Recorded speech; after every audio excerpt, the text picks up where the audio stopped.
Bismillahirrahmanirrahim. Assalamualaikum warahmatullahi wabarakatuh. Kita masih membahas rangkaian tafsir surah Al-Mulk ayat per ayat. Dan kita masih berputar di ayat pertama. Karena ayat pertama ini merupakan ayat tumpuan ya. Ayat kemudian awal dari surah Al-Mulk. Saya berharap saudara memiliki pemahaman yang membumi pada kehidupan kita. Sehingga tampaklah buat kita kekuasaan Allah Subhanahu wa taala hingga kita mau taslim, kita mau tunduk, kita mau patuh dan butuhnya hanya sama Allah aja, nggak mau mencari yang lain. Cukup Allah, cukup Allah. Kemarin di hari Kamis saya menyampaikan bahwa salah satu tanda-tanda kekuasaan Allah disebar dalam surah Al-Mulk terdiri dari ayat 2, 3, 4, 19, 23 dan 24. Dan saya menginsapkan diri saya dan saudara semua bahwa tanda-tanda kekuasaan Allah itu begitu banyak. Disebar oleh Allah di banyak surah, di sekian ayat ya. Di dalam Al-Qur'anul Karim, ditebar gitu di mana-mana. Kita nggak nemu di sini, di sini. Kita nggak nemu di sini, di sini. Kita nggak nemu di sini, di sini. Pokoknya mana-mana banyak. Kemarin saya beritakan bahwa namanya ular, yang namanya ular, ini dari anak ular. Jadilah dia ular dewasa. Tapi anak ular ini dari mana? Dari telur. Telur dari mana? Dari emaknya. Kalau anak ular jadi ular, apa istimewanya? Yang heboh mah kalau anak ular jadi macan. Dari mana judulnya? Tapi anak-anak desain grafis aja bisa melakukan itu. Paham gak? Ada morphing tuh. Ya, ada morphing di istilah misalkan dunia desain grafis.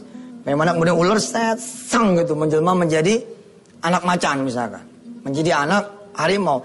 Lah manusia aja yang ciptaan Allah mampu melakukan itu walaupun di film.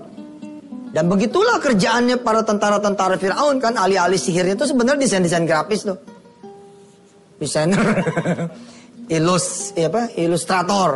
Dia bisa merubah misalkan wajah orang dari mulai Arab jadi Cina.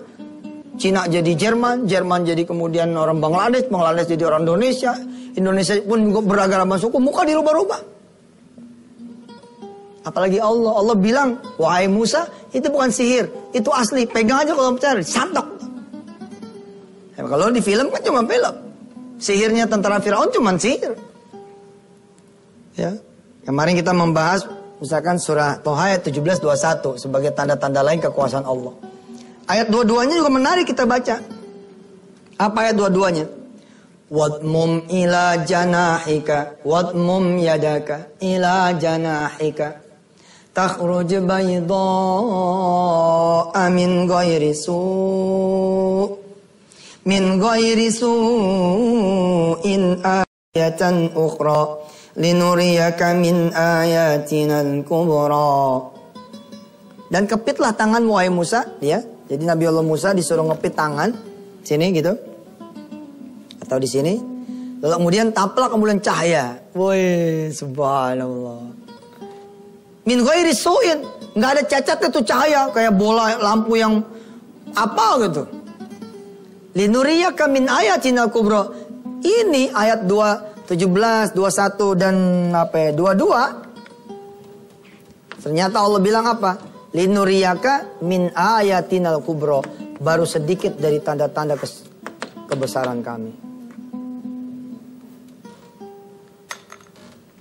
Di hari Jumat yang istimewa ini, di hari Ramadan yang penuh dengan berkah, kita menuntut ilmu, kita berharap Allah Subhanahu wa taala menurunkan berkahnya buat kita. Apalagi yang kita pelajari bukan sembarang ilmu, melainkan ilmu tentang Al-Quranul Karim dan ilmu tentang kekuasaan dan kebesaran Allah. Harapan saya pemirsa, ketika saudara berkumpul bersama sanak saudara, lalu saudara kemudian melihat, mendengar tetangga kanan kiri, saudara kanan kiri atau anak menangis di pangkuan saudara, menangis di pundak saudara, menangis di samping saudara, susah betul hidup ini, bilang sama dia, Tabarak, Maha Suci Allah, gak ada Allah bikin ente pada susah. Alladzi biyadihil mulk, semua kekuasaan di tangan Allah, wa huwa ala kulli syai'in qadir. Di dalam surah Fussilat ya, surah ke-41 ayat 53, Allah mengatakan seperti ini saudara, perhatikan. Maaf kalau saya megang Quran tangan kiri. Nah, saya pakai dulu untuk menulis tangan kanannya.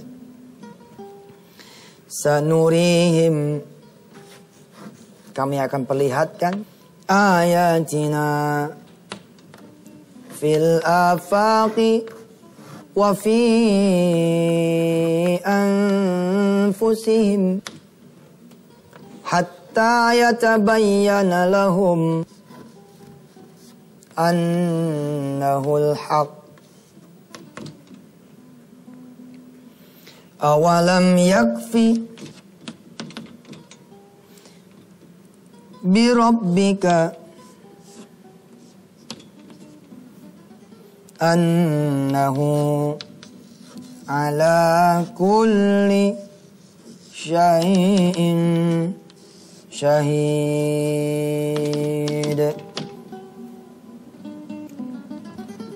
Sanurihim ayatina, kami akan tampakkan tanda-tanda kekuasaan kami fil afaqi, di semesta ini. Wa fi anfusihim, dan diri kalian semua.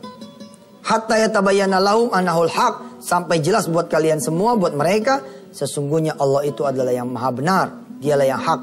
Awalam yakfi bi rabbika annahu ala kulli syai'in syahid. Tidaklah cukup buat kalian semua bahwa Allah itu maha melihat segala sesuatu. Perhatikan, fi ayatina fil afaqi wa fi anfusihim. Sedangkan di dalam surah Tabarak, surah Al-Mulk ayat 23-nya Allah mengatakan ada apa dalam diri kalian semua? Ada as-sam'a, ada al-absara, ada al-af'idah, ada pendengaran, ada penglihatan, ada rasa. Ente pernah gak berpikir, kayak apa sih itu yang disebut dengan hati? Kok sebentar bisa sedih, sebentar bisa senang, sebentar bisa galau, sebentar bisa tenang, sebentar bisa tenang, sebentar bisa galau, sebentar bisa bergembira, sebentar kemudian bisa berduka. Kayak apa, teknologi apa, sampai hati itu bisa berubah-ubah kayak begitu. Allah betul-betul maha kuasa pemirsa, maha kuasa. Pada kekuasaan Allah inilah kita kemudian semuanya berharap.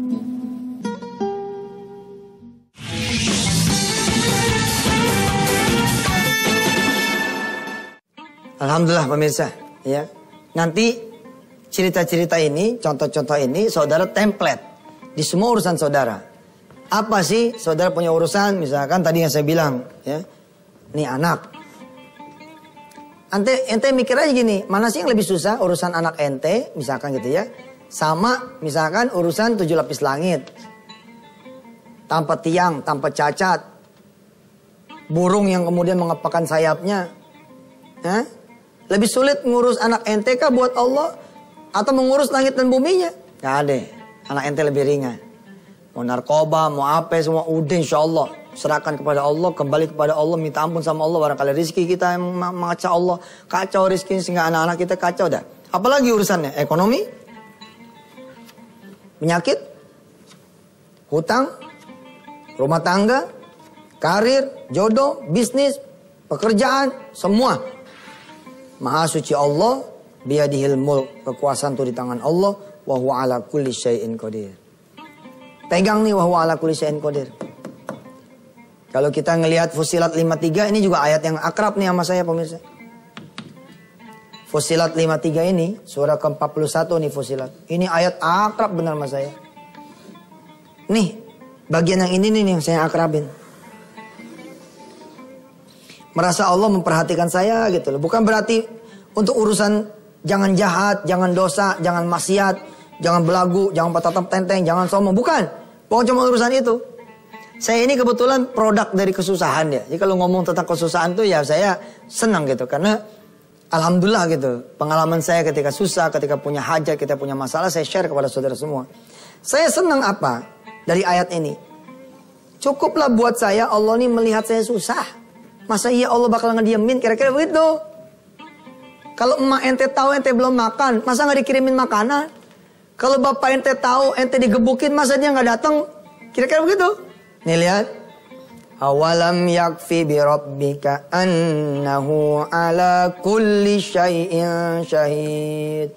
Begitu ente dihina oleh orang, begitu ente dicaci, ente dimaki oleh orang lain, ente dikecilin oleh orang lain, dikucilin oleh orang lain, dibuang, terusir, teraniaya. Nih, Allah mau melihat saudara semua.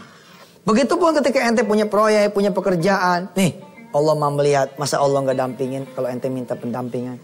Masa Allah nggak lindungin kalau ente minta perlindungan? Kira-kira seperti itu, Masya Allah. Hari ini tanggal 17 Agustus pemirsa. Hari sakral nih buat Indonesia. Dan 17 Agustus ini bertepatan saat itu juga dengan apa? Ramadan. Jadi ini hadiah kemerdekaan buat Indonesia. Adalah hadiah juga buat segenap kaum muslimin muslimat Indonesia. Masya Allah. Ya kita bacain Fatihah yuk.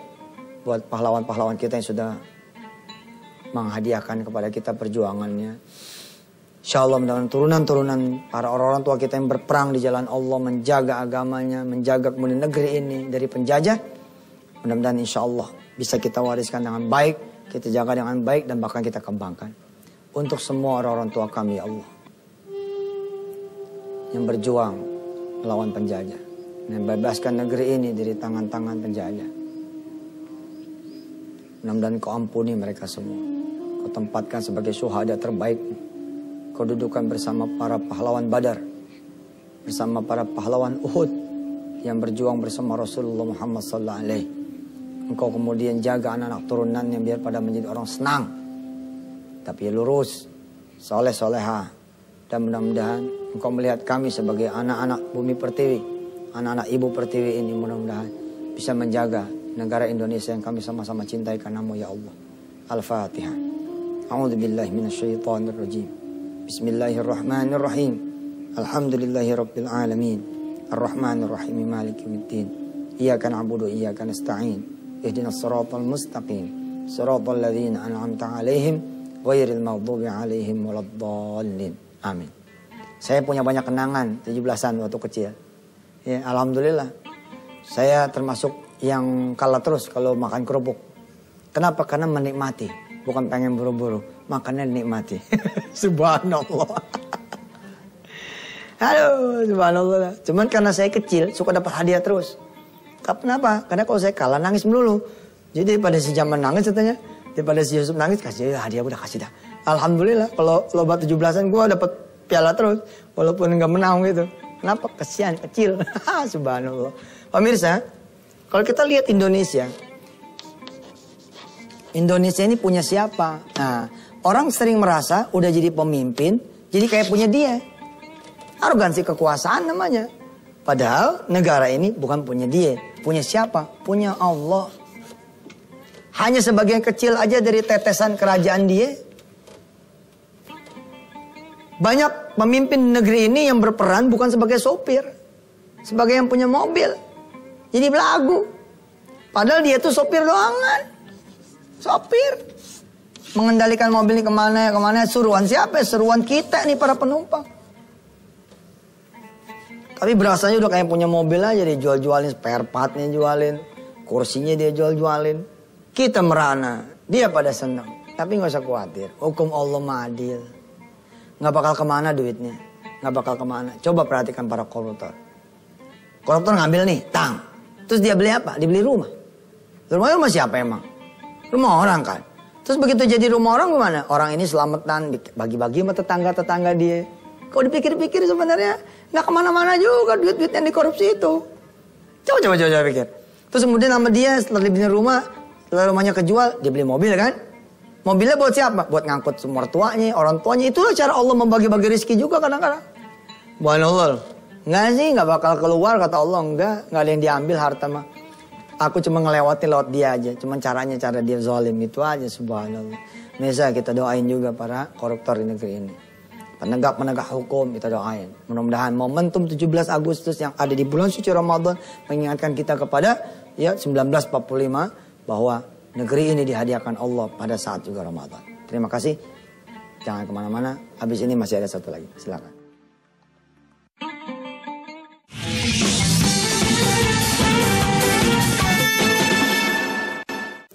Terima kasih pemirsa. Kita masuk segmen akhir. Segmen ketiga. Besok kita sudah hari terakhir Ramadan. Insya Allah besok malam kita sudah tidak tarawih lagi. Kita takbiran. Kalau ngedengar takbir dia. Insya Allah bisa jadi sebagian saudara yang punya persoalan hidup malah akan lebih tersentuh. Bisa jadi saudara yang sedang mendapatkan karunia Allah bisa lebih tersentuh. Mudah-mudahan sentuhan itu adalah sentuhan hidayah dari Allah dan taufiknya membuat saudara, saya dan kita semua menjadi orang-orang yang diberkahi Allah Subhanahu wa taala. Kalau mengingat malam takbiran pemirsa ya, terasa benar ayat ini buat saya. Bertahun-tahun saya memupuk diri saya bahwa Allah lah yang punya segala keajaiban. Allah lah yang mampu mengangkat saya dari keterpurukan menjadi kejayaan, kehinaan menjadi mulia. Ketika Allah sedang memuliakan saya juga, jangan membuat saya menjadi sombong. Karena sesungguhnya hanya Allah yang tabarok. Hanya Allah yang maha mulia. Masya Allah. Pemirsa, sebagian di antara saudara, mungkin ada yang masih puyeng, gak bisa pulang kampung. Menyaksikan orang pada pulang kampung. Saudara lagi pegangan tangan bersama istri dan anak-anak. Sang ayah barangkali meneteskan air mata, dia bilang sama istrinya dan sama anak-anaknya, maafin ya, Papa nggak bisa pulang kampung membawa kalian semua. Gak usah khawatir pemirsa. Innahu ala kulli syai'in qadir. Allah maha kuasa. Sebagian dari saudara ada yang merasa, aduh, kayaknya saya nggak punya apa-apa ini di hari raya. Nggak bisa menjamu orang, nggak bisa menjamu tetangga. Bahkan gimana ya? Kadang-kadang buat seorang ayah nggak apa-apalah dia nggak pakai baju baru, ya nggak, udah nggak penting sih kalau buat ukuran kayak kita mah. Tapi kalau seorang ayah melihat anaknya belum pakai baju, kayak apa rasanya? Ada baiknya saudara, pemirsa semua, menjadi wakil Allah.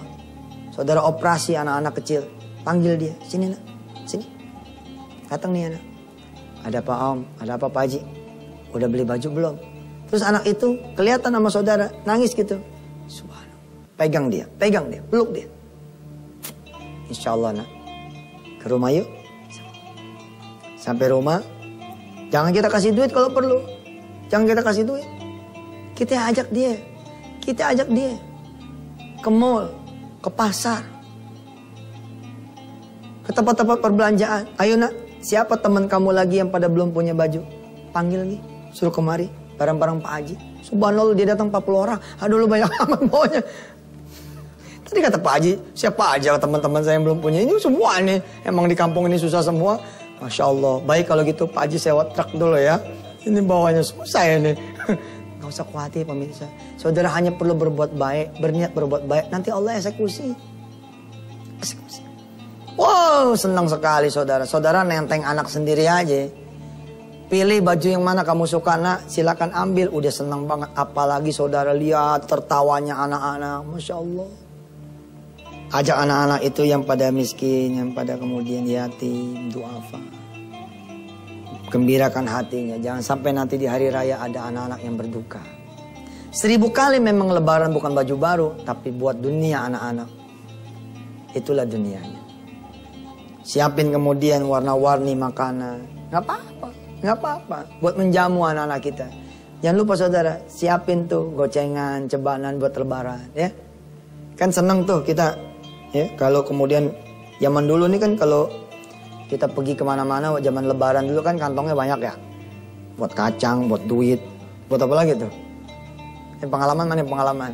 Ngumpulin, itu bener tuh. Nanti kalau habis Id ya, habis sholat Id kan pada salam-salaman tuh sama keluarga. Nah, kira-kira jam 10 anak-anak udah berkumpul nih. Terus keliling tuh anak-anak.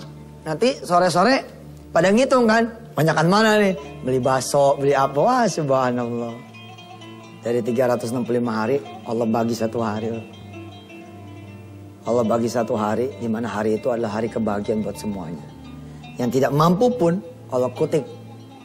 Allah sentuh hati orang-orang yang mampu untuk kemudian membantu mereka yang tidak mampu. Subhanallah. Mudah-mudahan Allah memuliakan Anda semua dan memuliakan kita. Amin. Bismillahirrahmanirrahim. Allahumma salli ala sayyidina Muhammad wa ala ali sayyidina Muhammad. Jadikan hari raya besok ya Allah, hari raya semuanya. Semua jangan ada yang tidak Engkau bahagiakan ya Allah. Bahagiakan semuanya. Bahkan Engkau tidak perlu membahagiakan semua dengan apa yang di luar hatinya. Cukup Engkau hadirkan kebahagiaan di dalam hatinya, maka orang itu sudah akan bahagia. Maafkan segala kesalahan kami sepanjang Ramadan ini ya Allah. Mudah-mudahan Engkau mengampuni kami. Wassallallahu ala sayyidina Muhammad wa ala alihi. Alhamdulillahi rabbil alamin. Pemirsa, pembahasan Al-Mulk ayat 1 saya anggap cukup. Kita besok tadarus, kita membaca 1 surah penuh, surah Al-Mulk. Saudara siapin alat rekamnya. Hari Senin hari hari kedua Syawal. Kita membahas dulu tentang puasa Syawal, membahas dulu tentang Lebaran, sambil saya bersalam-salaman dengan saudara semua pemirsa. Habis itu, kemudian kita lanjut ke ayat 2 sampai ayat 30 pembahasan tafsir surah Al-Mulk. Saya Yusuf Mansur dan segenap kru dan kerabat kerja, juga para pimpinan dan direksi dari Antv mengucapkan mohon maaf lahir batin, minal aidin wal faizin. Mudah-mudahan Allah Subhanahu wa taala mempertemukan kita lagi. Sampai jumpa. Wassalamualaikum warahmatullahi wabarakatuh.